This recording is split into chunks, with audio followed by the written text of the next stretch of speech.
यह गाथा है बुंदेलखंड के उस वीर भूमि की, जहां पर अपनी मातृभूमि के लिए लोग अपनी जान निछावर कर देते थे। उस वीर भूमि की बात कर रहे हैं जहां पर दो महाबलियों का जन्म हुआ है, जिसका नाम सुनकर वीरों में खौफ पैदा हो जाती थी। हम बात कर रहे हैं आल्हा और उदल की, जिनकी कहानियां आप लोग आलखंड में सुनते रहते हैं। तो उस समय की बात है जब पृथ्वीराज चौहान का पूरे भारत पर राज्य हुआ करता था। कहानी यहां से शुरू होती है। लेकिन कन्नौज के राजा जयचंद और कालेंजर के राजा परमाल ने राजा पृथ्वीराज चौहान के आगे अपना सिर नहीं झुकाया और स्वाधीनता नहीं स्वीकार की थी। करीब 1140 ईस्वी के पूर्व की बात है। राजा परमाल का विवाह उरई के राजा वासुदेव की पुत्री मल्हना से होता है। मैं इसलिए पूरी कहानी बता रहा हूं कि आल्हा और उदल की पूरी उत्पत्ति कैसे हुई, ध्यान से सुनिएगा। 1140 वर्ष ईस्वी पूर्व जब राजा परमाल का विवाह उरई के राजा वासुदेव की पुत्री मल्हना से होता है और मल्हना महारानी बनकर राजा परमाल के यहाँ आती है चंदेल वंश में, तो उनके मन में एक युक्ति सूझती है, क्योंकि उनकी दो छोटी बहनें थीं, देवलदे और तिलका।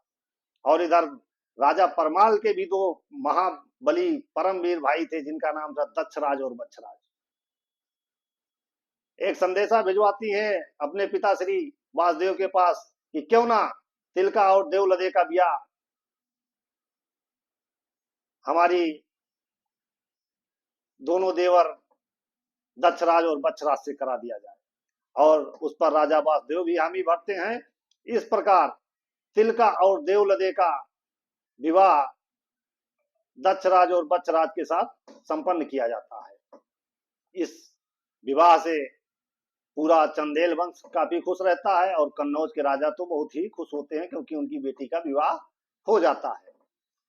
देवलदे का जो विवाह होता है वो होता है राजा दक्षराज से, और तिलका का विवाह जो होता है वो बच्छराज से होता है। और इसी खुशी में देवलदे और दक्षराज के लिए तहपुरवा में एक महल का निर्माण करवाया जाता है। वहीं तिलका और बच्छराज के लिए सिरसा में शानदार महल का निर्माण करवाया जाता है। और राजा परमाल चंदेल वंश को और ऊंचाई पर ले जाने के लिए महोबा को अपनी राजधानी घोषित कर देते हैं। पूरी तरीके से अमन और चैन चंदेल वंश में छाया हुआ रहता है। इसी पुण्य धरती पर महोबा की 5 वीर जन्म लेते हैं, जिनका नाम बाद में पंचवीर कहलाया जाता है, जो कि जग जाहिर है। जैसा कि हमने बताया कि महाबली, आल्हा और उदल, उनके साथ में ब्रह्मा यानी कि ब्रह्म कुमार, ढेबा और मलखान। सबसे पहले मल्हना ने एक बेटे को जन्म दिया जिसका नाम रखा गया ब्रह्म कुमार। उसी समय उनके पुरोहित के यहाँ एक बालक का जन्म होता है जिसका नाम रखा जाता है ढेबा। ढेबा बहुत ही दिमागदार होता है, क्योंकि वो ब्राह्मण का लड़का है, वैसे भी दिमागदार होता है। और तिलका के बेटे का नाम जो है वो रखा जाता है, सिरसा में जन्म जिनका होता है उनका नाम रखा जाता है मलखान, जो कि एक महाबली योद्धा थे।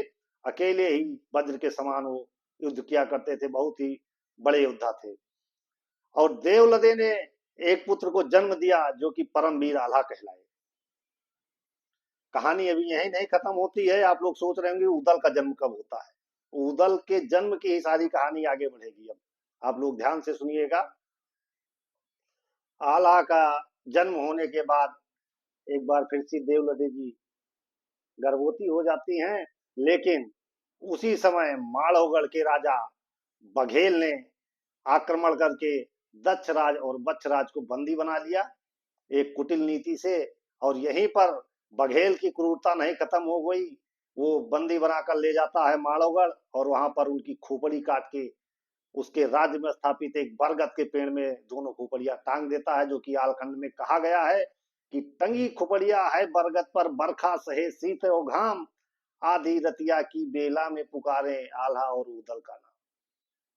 ये खोपड़ी ऐसे टंगी है जो कि वर्षा शीत हर ऋतु को सह रही हैं, और आधी आधी रात को आल्हा और उदल का नाम पुकारती रहती हैं। ऐसा मैं नहीं कह रहा हूं, ऐसा जगनीक जी लिख रहे हैं। तो कुछ समय बाद जब उदल का जन्म होता है तो देवलदे का मानना ये है कि इस बालक की वजह से दक्षराज और बच्छराज जी की खोपड़ी काट दी गई, हत्या कर दी गई, तो ये अपशगुन है। लेकिन रानी मल्हना आगे आती हैं और समझाती हैं, कहती हैं, देवलदे इस छोटे से बालक का क्या कसूर है, इसकी कोई गलती नहीं है, लाइए इसको मैं पाल पोस देती हूँ। और मल्हना आगे बढ़कर उस बच्चे को लेती हैं जिसका नाम उदल रखा जाता है। उदल धीरे धीरे बड़ा होने लगता है और जब पांचों वीर जो कि पंचवीर आला, उदल, ढेबा, मलखान और ब्रह्म कुमार बड़े हो जाते हैं वो अवस्था में, तो राजा परमाल खुद उनको युद्ध नीति और शिक्षा देते हैं।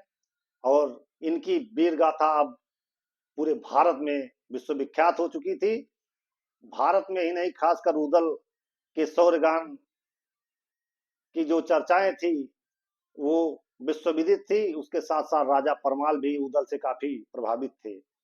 एक दिन की बात है, राजा परमाल का दरबार सजा था और उसी दरबार में उदल की शौर्य गाथा की चर्चा हो रही थी कि तभी उरई के एक राजकुमार होते हैं जो कि रिश्ते में आला और उदल के मामा होते हैं। ये मामा शकुनी से भी एक लेवल ऊंचे वाले मामा थे, मामा माहिल।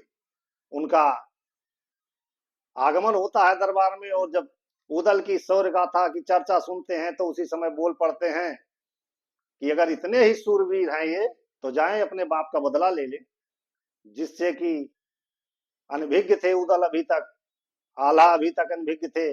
और वहां पर राजा परमाल, मल्हना और देवलदे और तिलका, पूरा महोबा ही इसकी चर्चा नहीं करना चाहता था आल्हा और उदल से। उस पर आज आकर चर्चा छेड़ दिया मलखान ने। परमाल के मना करने पर भी मलखान ने पूरी बात रख दी। जब उदल के कानों तक ये बात पड़ी तो उदल भी अपने जिद पर अड़ गए और राजा परमाल से पूछने लगे। परमाल जी ने तो नहीं बताया। उसी समय मलखान फिर आगे आता है और बोलता है, राजा साहब से मत पूछो, जाके अपनी माता देवलदे से पूछो कि तुम्हारे पिताजी कहाँ है और उनकी खोपड़ी कहाँ टंगी हुई है। बाप का बैरी जो ना मारे उकर मांस गिद्ध ना खाए। बाप का बैरी जो नहीं मारता है उसके मांस को गिद्ध भी नहीं पूछता है। यहां तक मलखान ने शिक्षा दी उदल को। तब उदल की खून में उबाल आता है और वो सीधे माता देवलदे के पास पहुंचते हैं और पूछते हैं, हे माता, हमारे पिताजी की खोपड़ी कहाँ है, हमें तुरंत विस्तार से बताइए। लेकिन देवलदे थोड़ी देर तक टालना चाहती हैं। तभी मल्हना का प्रवेश होता है। मल्हना भी समझाती हैं उदल को, लेकिन उदल नहीं मानते तो नहीं मानते। लास्ट में देवलदे को बताना पड़ता है मल्हना के साथ मिलकर कि माड़वगढ़ के राजा जम्बे बघेल ने आपके पिताश्री और चाचा श्री को बंदी बना लिया कुटिल नीति से और उनकी खोपड़ी काटकर बरगद के पेड़ पर टांग दी है और बहुत दिनों से वहीं पर खोपड़ियां टंगी हुई है। इसी पर उदल तुरंत कूच करने के लिए तैयार हो जाते हैं और फिर उनको माता मल्हना बुलाती हैं जिन्होंने उनका पालन पोषण किया था। उन्होंने उनको युद्ध की नीतियां समझाई। हे बेटा, कभी निहत्थे पर वार मत करना, धर्म युद्ध करना, स्त्री पर वार मत करना, भागते हुए योद्धा पर वार मत करना, निहत्थे पर वार मत करना, एक धर्म युद्ध की शिक्षा देती हैं। और इसी को अपने दिल में सहेजे हुए उदल आगे कूच करते हैं राजा परमाल के पास। और राजा परमाल के पास जब पहुंचते हैं तो वहां पर फिर युद्ध के लिए अपनी इच्छा जाहिर करते हैं। पहले तो राजा परमाल आनाकानी करते हैं, लेकिन फिर वो भी अनुमति दे देते हैं। अनुमति देने के साथ साथ राजा परमाल उनको समझाते हैं कि माड़ोगढ़ कोई आसान रास्ता नहीं है। माड़ोगढ़ के में एक बबूरी वन है जो कि माड़ोगढ़ को चारों तरफ से घेर के रखा है।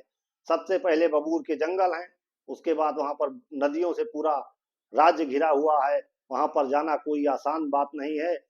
आप लोग पहले योजनाबद्ध तरीके से उस राज्य की पूरी जानकारी ले लीजिए, उसके बाद माड़ोगढ़ पे चढ़ाई करिए। उसी समय आला भी आ जाते हैं, ढेबा को बुलाया जाता है, ब्रह्म कुमार को बुलाया जाता है और मलखान को भी सिरसा से बुला लिया जाता है। पांचों राजकुमार मिलकर योजनाबद्ध तरीके से माड़ोगढ़ पर चढ़ाई करने के लिए तैयार हो जाते हैं। सबसे पहले वहां पर फिर ढेबा बताते हैं कि हमें ऐसे नहीं घुसना चाहिए, सबसे पहले हमें राज्य में घुसकर पूरी जानकारी लेना पड़ेगा, उसके बाद ही हम वहां पर युद्ध कर सकते हैं। तभी वहां पर ब्रह्म कुमार बोलते हैं कि क्यों ना हम राज्य के किसी सैनिक को अपनी साइड मिला लें। लेकिन फिर ढेबा अपना दिमाग लगाते हैं और तुरंत बोलते हैं ऐसा करने से वो राज्य का सैनिक कहीं मेरे साथ अगर विश्वासघात किया तो हम सब मिलकर मारे जाएंगे और दक्षराज और बच्छराज की तरह हमारे भी खोपड़ियां वही बरगदों पर टांग दी जाएंगी। इस पर आला भी हामी भरते हैं और मलखान भी हामी भरते हैं। तब उन लोगों ने एक योजना बनाई कि क्यों ना हम लोग योगी का वेश धारण करके माड़ोगढ़ में चले और भ्रमण करके पूरे राज्य की जानकारी ले। आल्हा, उदल, ब्रह्मा, ढेबा और मलखान योगी रूप धारण करके पहुंच जाते हैं। कहां पर? माड़ोगढ़, जम्बे बघेल के राज्य में। जैसे ही पहुंचते हैं महल के दरवाजे पर, दरबान पूछते हैं तुम यहाँ क्या करने आए हो, यहाँ क्या काम है? आल्हा बोलते हैं कि हम हिमालय की यात्रा पे जा रहे हैं, हम तो एक योगी हैं, हम तो कहीं भी जा सकते हैं। भूख लगी, आपका नगर देखा मैंने, तो हमने सोचा चलो कुछ दिन यहाँ विश्राम कर लें। तभी एक वहां पर प्रहरी बोलता है कि आप यहाँ पर कितने दिन रुकेंगे? तभी मलखान बोल पड़ते हैं कि रमता जोगी बहता पानी। हम लोगों का मन किया तो महीनों रुक जाएंगे और हम लोगों का मन किया तो क्षण भर में यहाँ से चले जाएंगे। अगर आप भगा रहे हो तो मैं तुरंत जा रहा हूँ, क्योंकि हम लोग तो योगी हैं, हमसे क्या मतलब है। हम तो सिर्फ नगर में आए हैं, भ्रमण करेंगे और कुछ मिलेगा तो खा पी लेंगे, उसके तत्पश्चात हम यहाँ से प्रस्थान कर जाएंगे। इस प्रकार से पांचों योगी जब प्रहरी मान जाते हैं तो आगे बढ़ते हैं। भ्रमण करते करते खबर पहुंचती है रानी कुशला तक कि राज्य में 5 योगी आए हुए हैं। उनको राजमहल में बुलाया जाता है। रानी कुशला बुलाती हैं और उनसे मिलती हैं, उनका आदर सत्कार करती हैं और उनसे भजन कीर्तन करने के लिए निवेदन करती हैं।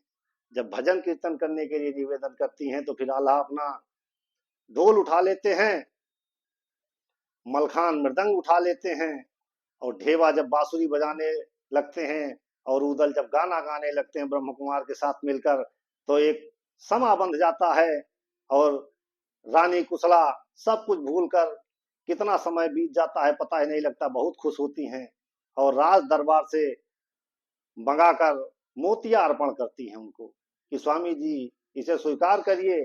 तभी आल्हा अनभिज्ञ होते हुए बोलते हैं कि ये कौन से पुष्प है माते? रानी कुशला बोलती है मोतियां हैं जो कि समुद्र में पाई जाती हैं, इसके लिए तो दुनिया दीवानी है। आल्हा बोलते हैं नहीं माते, हम लोग तो ठहरे योगी, हमको इन सब चीजों की क्या आवश्यकता है, हमें तो भिक्षा मांग के भोजन करना और अपना दिन व्यतीत करना, हमें इन मोतियों से कोई मतलब नहीं है। हाँ, हमें कुछ देना चाहती है माते तो आपका राज्य बड़ा सुंदर है, मैं आपके राज्य को भ्रमण करके इसका सुंदरता देखना चाहता हूँ। इस पर रानी कुशला अपनी बिटिया विजय सेना जो कि राजकुमारी हैं माड़ोगढ़ की, उनको बुलाती हैं और कहती हैं जाइए और योगी बाबा को पूरे राज्य का दर्शन करवाइए। उसी समय विजय सेना पांचों योगियों को लेके राज्य के भ्रमण पर निकल पड़ती हैं और जगह दिखाती रहती हैं। धीरे धीरे सार जगह का भ्रमण कराने के बाद जब वो पहुंचती हैं जो एक सुरंग बनाई गई थी, अभेद्य सुरंग थी माड़ोगढ़ में और संक्षिप्त और गुप्त सुरंग थी जो सीधे जाके बबुरी वन में जिसका रास्ता खुलता था, जब उसके पास पहुंचती हैं विजय सेना तो एक जगह पर माता का आदेश, महारानी का आदेश आड़े आता है तो दूसरी जगह राज्य की सुरक्षा आड़े आती है। बड़ी देर तक सोचने विचारने लगती है एक जगह पर खड़े होकर। तभी उदल समझ जाते हैं कि कुछ तो दाल में काला है और उदल बोल पड़ते हैं कि हे राजकुमारी, हमको पूरे राज्य का भ्रमण करवाइएगा, क्योंकि ये महारानी का आदेश है, नहीं तो आपके राज्य के लिए दिक्कत हो जाएगी, हम योगी हैं, हम श्राप दे देंगे। विजय सेना तभी बोल पड़ती है कि आप राजमाता को बेवकूफ बना सकते हैं, विजय सेना को नहीं। मैं आपको पहचान गई, आप कोई योगी नहीं है, आप एक ढोंगी हैं, आप महोबा के राजकुमार वीर उदल हैं, हम आपको पहचान गए हैं। तभी पांचों योगी एकदम अचंभित हो जाते हैं और बोलते हैं कि आपने कैसे पहचान लिया कि हम उदल हैं? वो बोलती है कि महाराजा सिरोज के महाराजा की लड़की की शादी में जब आप आए थे बारात में, तभी मैंने आपको देखा था और आपकी वीर गाथा तब से प्रसिद्ध है, मैं आपको अच्छे से पहचान रही हूँ। तभी राजकुमारी विजय सेना अपनी तलवार खींचती है और लगातार वार करने लगती है उदल पर, लेकिन माता मल्हना के बताए गए विचारों के अनुसार कि नारी पर आक्रमण नहीं करना है, उदल अपने को बचाते रहते हैं और थका देते हैं पूरी तरीके से विजय सेना को। विजय सेना मूर्छित होकर पृथ्वी पर घस खा के गिर जाती है, बेहोश हो जाती है। उसके बाद पांचों वीर मिलके उसको होश में लाते हैं पानी वगैरह का छिड़काव करके। जब वो होश में आती है तो एक बार वो पूरी तरीके से आल्हा उदल सहित पांचों योगियों के कायल हो जाती है और वो कहती है कि इस धर्म युद्ध में मैं भी आपके साथ हूं, क्योंकि हमारे पिता ने कुटिल नीति करके आपके पिताजी और चाचा जी का गला काटकर सिर उनके बरगद में टांग दिए हैं। चलिए मैं आपको सुरंग का भेद बताती हूँ। विजय सेना सुरंग पर जाती है और दरवाजे खुलवा देती है और बताती है कि इस सुरंग से निकलकर आप सीधे पहुंच जाएंगे। वो रास्ता खुलता है जाके बबुरी वन में। इस प्रकार वहां से एक वीर सीधे सुरंग के रास्ते निकलता है बबुरी वन को, जहां पर माड़ोगढ़ की सेना पहले से आकर रुक गई थी। और सुबह तड़के ही माड़ोगढ़ की ऊपर चढ़ाई कर दी जाती है। इधर जब ये खबर जम्बे राजा बघेल को मिलती है तो अपने दोनों सेनापति और अपने लड़के दोनों राजकुमार सूरज और राय करिंगा, जो कि बहुत ही बलवान थे, उनको बुलाता है और कहता है कि अब माड़ोगढ़ आपके हवाले कर रहा हूं, इसकी सुरक्षा आपको करना है। राय करिंगा बहुत बलवान था और सूरज भी बहुत ही निपुण था युद्ध कला में। बोलते हैं पिताजी आप चिंता मत करिए, हमारे रहते हुए माड़ोगढ़ पर कोई आंख भी नहीं उठा सकता। इधर आल्हा सबसे आगे एक सेना का संचालन करते हैं, बाई सेना का संचालन मलखान करते हैं घोड़े पर सवार, और दाहिनी तरफ ढेबा, और सबसे पीछे ब्रह्म कुमार घोड़े पर, और उदल मिलकर सेना का संचालन करते हुए माड़ोगढ़ पर चढ़ाई कर देते हैं। तभी सामने आते ही राय करिंगा दिखता है और आल्हा को सबसे पहले ललकारता है कि आओ, जैसे तुम्हारे पिताजी और चाचा जी की खोपड़ियां बरगद पे टंगी हैं, आज तुम्हारा भी वही हाल करूंगा। लेकिन आल्हा परम धीर और गंभीर थे, उन्होंने कहा युद्ध करो, बातें मत करो। लेकिन राय करिंगा बड़ा ही चालाक था, उसने तुरंत जमीन से धूल उठाया और आल्हा की आंखों में झोंकना चाहा, लेकिन आल्हा अपनी चतुराई से बच गए। इसी बीच में उदल आ जाते हैं आल्हा को किनारे करते हुए और आल्हा को साइड कर देते हैं। उदल और करिंगा में युद्ध प्रारंभ हो जाता है। एक बार फिर से करिंगा उदल को वही बात बोलता है जो आल्हा के लिए बोला था कि आपकी भी खोपड़ी वहीं आपके पिताजी के बगल टंगवा दूंगा। लेकिन उदल की एक ही बार में करिंगा घायल हो जाता है और फिर सूरज कमान संभालता है और शाम तक युद्ध होता रहता है सूरज और उदल के बीच। और उसके बाद शाम हो जाती है तो धर्म युद्ध करने के लिए जो प्रण किया था महोबा के वीरों ने, आल्हा उस समय घोषणा करते हैं कि अब शाम हो गई है, सारे योद्धा अपने अपने शिविर में लौट जाते हैं। दूसरे दिन एक बार फिर से स्वस्थ होकर राय करिंगा और सूरज अपनी अपनी सेना लेकर मैदान में आ जाते हैं।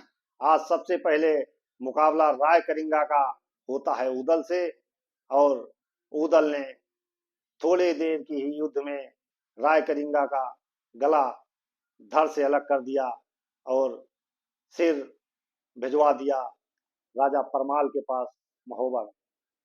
इधर जब राय करिंगा की हत्या हो जाती है, वध कर दिया जाता है, तो पूरी माड़ोगढ़ की सेना में हाहाकार मच जाता है, विचलित हो जाते हैं और राजा बघेल भी एकदम से विचलित हो जाते हैं और वो अपने सुरंग में घुस जाते हैं। और इधर मामा माहिल एक बार फिर से दरबार में आते हैं और झूठी खबर बताते हैं कि आल्हा और उदल वीर गति को प्राप्त हो गए। लेकिन उसी समय एक दूत राय करिंगा का कटा हुआ सिर लेकर राजा परमाल के दरबार में पहुंचता है और यहाँ पर मामा माहिल का झूठ पकड़ा जाता है। वो दरबार से पूरी तरीके से भाग जाते हैं। कुछ ही पलों में फिर सूरज मलखान के द्वारा मार दिया जाता है। जब दोनों सेनापति का वध हो जाता है, तो पूरी तरीके से माड़ोगढ़ अब महोबा के सैनिकों ने घेर लिया और राजा बघेल जो है वो अपनी सुरंग में घुस गए। आल्हा उदल ब्रह्मा देवा सब मिलकर ढूंढते हैं, लेकिन राजा का जब कहीं नहीं पता लगता तो अपनी सेना को बबुरी वन से बोलते हैं कि वहां पर आप आग लगा दो, जब आग बढ़ेगी तो खुद ही निकलेगा राजा। बबुरी वन में आग लगाई जाती है, लगातार आग लगाई जाती है, जब तक सहन कर पाता है राजा बघेल तब तक सहन करता है, और जब असहनीय पीड़ा हो जाती है तब हाथी पर चढ़ा हुआ सीधे सुरंग से बाहर आता है। उसी समय उदल दूर से अपने घोड़े को दौड़ाते हुए, जो कि बेंदुला घोड़ा था उनका, बेंदुला को दौड़ाते हुए आते हैं और घोड़ा अपने आगे के दोनों पैर से सीधे हाथी के सिर पर वार करता है। हाथी पगला जाता है, इधर उधर कर दौड़ने लगता है। इसी बीच जब तक राजा बघेल संभलते, उदल दौड़कर हाथी पर चढ़ जाते हैं और एक ही झटके में राजा बघेल जंबे का सिर काट लेते हैं और इस प्रकार माड़ोगढ़ पर विजय प्राप्त कर लेते हैं।